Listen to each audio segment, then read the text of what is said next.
Good morning. Today we will look at the essay On Doing Nothing by J.B. Priestley, which is prescribed for the students of BA Part 3rd English Literature in Paper 2. First, a look at J.B. Priestley's biography. John Boynton Priestley was one of England's last great writers. He was a member of the last generation of free-thinking British sages. A sage is a person who's scholarly, who has a lot of knowledge, who contemplated both science and philosophy in their literary output. Today his books are mostly out of print, and his name is all but forgotten, except in the dusty forgotten stacks of university libraries and used book dealers, a most undeserved fate for one of the deepest thinkers and most influential essayists and playwrights of the 20th century. In his long life, he became world famous as an essayist, playwright, novelist, social critic, and historian. But he also made contributions in the form of an opera libretto, namely The Olympians, a teleplay, a volume of poetry, many amateur paintings, several short stories, and even went as far as to take the lead in one of his own plays without rehearsal when the one of the actors took sick suddenly. Took sick means when one of the actors fell ill. So it was J.B. Priestley himself who played that role. John Boynton Priestley was born in the town of Bradford in Yorkshire, England, in September of 1894. His father was a successful schoolmaster, and his mother died when he was still an infant. Priestley studied at Bellevue Grammar School, but left his studies at the age of 16 and worked for 4 years from 1910 to 1914 as a junior clerk at Helm and Company, a wool firm in Swan Arcade. During these years, he started writing at night and began to publish articles in local and London papers. He was a regular unpaid contributor to the Bradford Pioneer, a Labour Party paper. Labour Party is one of the two political parties of England. Priestley served in World War I in Flanders, Belgium, with the Duke of Wellington's and Devon regiments and survived front-line combat, although he was seriously injured once. He became one of the most prolific writers of the 20th century. Prolific means a person who writes or creates extensively, and was made a freeman of Bradford. The J.B. Priestley Library at the University of Bradford was named after his as a token of his hometown's affection. Priestley's first book was actually a volume of poetry called The Chapman of Rhymes, written during his teens. He finally published at his own expense in 1918 while serving in World War I, thinking that he should leave something behind in the event that he, like so many of his comrades, should not survive, meaning should not survive the war. This is the First World War that we are talking about. In the 1920s, he set himself up as an essayist after taking his degree at Trinity College in Cambridge University. He studied literature, history, and political science, receiving his BA after 2 years there in 1921. From 1922, he worked as a journalist in London, starting his career as an essayist and critic at various newspapers and periodicals, including The New Statesman. A periodical is a journal or a magazine that comes out maybe weekly or fortnightly. Weekly means once a week, fortnightly means once in 2 weeks, or monthly means once in 3 weeks, or quarterly means once in 3 months. Half yearly means once in 6 months, yearly means once in 12 months, including The New Statesman. His first book, published by a professional publisher, Brief Diversions, was a collection of essays that appeared in 1922 and was the result of his nightly writing efforts. He turned out approximately one essay per week during this period, until turning to novels in the latter part of the decade, means the 1920s. A decade is a period of 10 years. When he began to write fiction, he would often produce as many as 3 books in a year. That's quite a lot. One of the reasons for his early productivity was that, unlike many other writers of the 20th century, Priestley always depended on writing for his livelihood.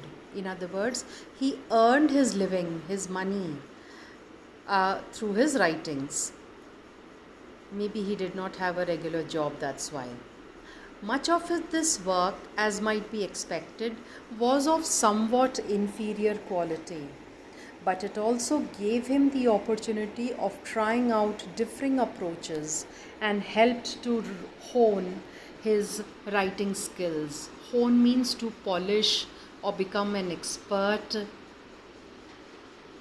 Priestley's early essays were in the Georgian style, which has since gone out of favor.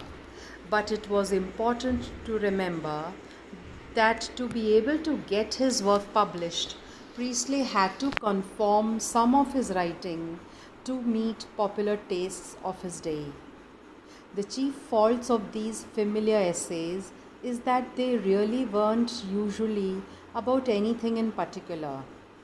They tended to be filled with rambling overgeneralizations and personal opinion and lacked direction. There was seldom any subtlety in this manner of writing, and the whole style seemed a bit overblown and artificial. The results were that at a certain point he began to sense that he had exhausted the medium that he had chosen, which ultimately prompted his turn to fiction. The theory behind the writing of such essays was also very nearly the opposite of what we typically consider good essay writing today. Priestley held, meaning he believed, that essays were primarily to be used as vehicles for the author's personality to show through, and do not necessarily have to be about any particular subject. Fortunately, he did not always follow this paradigm. Paradigm means this pattern. Later in his life, Priestley would return to the essay, but these always seemed to have a sense of purpose and had greater depth than these early inconsequential essays. Nevertheless, the time that he spent writing these essays to please the public in his youth left its mark upon him, and he was to struggle for the rest of his life to throw off the bad influence of this early writing style. Since it was so difficult for a young playwright to get any plays produced, Priestley decided to create his own opportunity by finding his own production company, English Plays Limited, for his plays, and in 1938-39 he was director of the Mask Theatre in London. Priestley was married 3 times. The first time in 1919 with Emily Tempest, who died young in 1925. Then Mary or Jane Wyndham Lewis, the former wife of the biographer and satirist D.B. Wyndham Lewis. In 1953, he married archaeologist Jacquetta Hawkes, with whom he lived in Warwickshire in Kissing Tree House, situated near Stratford upon Avon, near William Shakespeare's house. Stratford upon Avon is the name of the village where the famous poet playwright William Shakespeare was born. During his long and productive career, Priestley published over 120 books, usually light and optimistic in their tone. His prolific output continued over 60 years. Prolific means it is basically used especially for writers and artists. Producing, which means producing a lot. So his prolific writing continued for 60 years. From the age of 70 to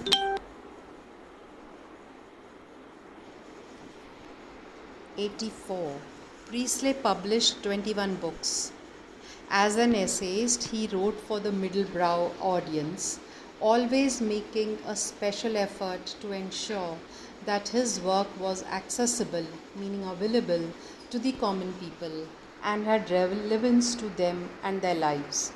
Many of the professional academics, he scornfully referred to them as professors who delighted in abstract arguments that most people either could not understand or did not care to know, while being thoughtful enough to always be considered real literature.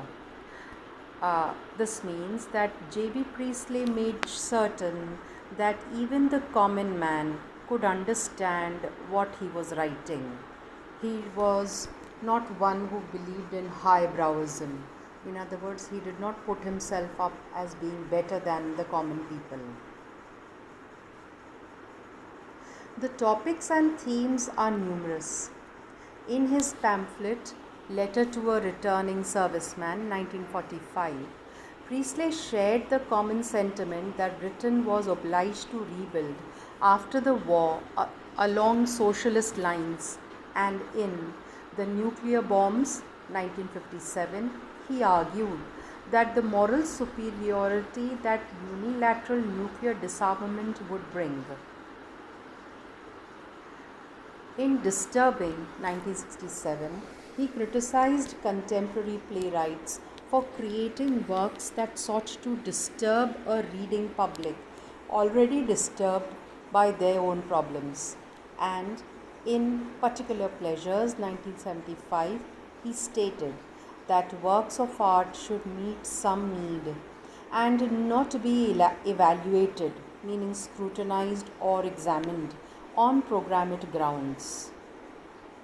Priestley was a publisher's dream come true, and it can be truly said that William Heinemann, his primary British publisher, really struck a gold mine when he took a chance on Priestley, as no one could match him in his diversity and willingness to take on any sort of job: film scripts, essays, plays, opera, librettos, verse, editing, introductions, commentaries, radio broadcasts, pamphlets, etc. Priestley willingly and successfully did it all.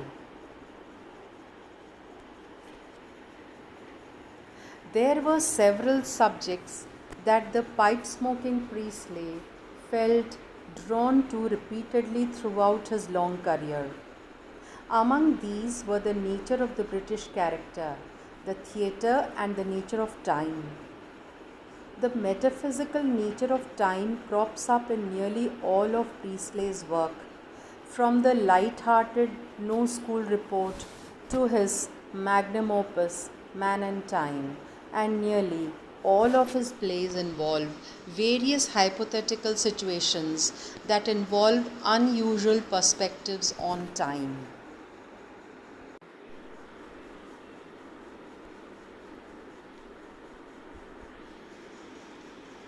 The term magnum opus means an artist's or writer's work. It is a Latin phrase that literally means great work. To continue, in Man and Time and Over the Long High Wall, Priestley builds upon the theories of the engineer, not to be confused with 17th century poet John W. Donne, the author of An Experiment with Time, The Serial Universe and Nothing Dies, among others. Priestley hypothesizes that time is somewhat more complicated than we have previously thought, and that there is more than one dimension of time, just as there is more than one single dimension of space, which results in humans experiencing a different quality of time, and that we can experience each type of time at different parts in our lives. This led him to investigate of Donne's theories of precognitive dreams, memories of the future, which Priestley had begun experiencing some years back. The paradoxical nature of the British character also intrigued Priestley. The British people have unarguably the strongest literary tradition in the world, in the mass of the output as well as the quality of the material produced. Throughout the world, however, the British people have a tendency to be looked upon as dull, stuffy, unimaginative, unromantic, and, in general, incredibly boring and uninteresting people. If this is a true estimation of the British, though, where did such wonderful literature and poetry come from? Priestley studied this inconsistency and eventually came up with a theory that he thought would explain this discrepancy, meaning this difference between what is believed and what is the reality. By the time the World War II came around, Priestley had become acutely aware of the way in which Britain was changing. He was saddened to realize that the world that he knew and cherished, meaning loved, was rapidly vanishing, disappearing fast. It was something more than aging man's nostalgia for good old days, however. He noticed that the British were losing their essential Englishness slowly but surely, and they were losing their creativity as well. No one can deny that the centuries old fount of poetic and literary creativity has been drying up since World War II. Fount means fountain. This is used for England. Priestley gained considerable fame as the voice of the common people, as he was often called, a patriotic radio broadcaster, second in popularity only to Winston Churchill. Winston Churchill, my dear students, has been the Prime Minister of England at the time of World War II. It must be said that Priestley's patriotism was never at any time mere nationalism, but sprung from a genuine love of his homeland and not political power brokerage, like so many social commentators do today. At the early stage of the Cold War, he became known for his support for the campaign for nuclear disarmament, and in 1946-47 he was a UK delegate to UNESCO conferences. In the late 1930s, he turned his attention to the theatre. His fascination with the theatre in his professional life paralleled his personal interest in dreams. He seems to have regarded the atmosphere of the theatre as very similar in nature to that of dreams. He was to use this similarity to great effect in most of his plays. The most famous of his plays, took advantage of the dreamlike atmosphere to present his theories about time. The most famous of these was Johnson over Jordan, a play that used Ouspensky's idea about temporal recurrence with variations. In A Dangerous Corner, a play that he referred to as a box of tricks, Priestley uses the idea of a split in time. The action of the play occurs once, but at a critical moment in the play's development. The play begins again without the random comment that causes the conflict of the drama to take place, allowing us to consider the alternatives to every present state that depend on random choices. As he got older, he became more seriously interested in social and political problems in England, and he turned his attention to at these. At this stage, his writing had fully matured, and whenever he penned anything, everyone could easily recognize him as a man with something to say, and who said it well enough to command the attention of even a notorious complacent populace. As a consequence, when Priestley wrote anything in his later years, it seemed as though he had the ability to see much deeper than most of his contemporaries. And by this time, he had developed into a sage, a man who seemed to possess a wisdom and clarity of insight which has made his work timeless, although currently out of fashion among the sensation seeking consumers and producers of modern literature.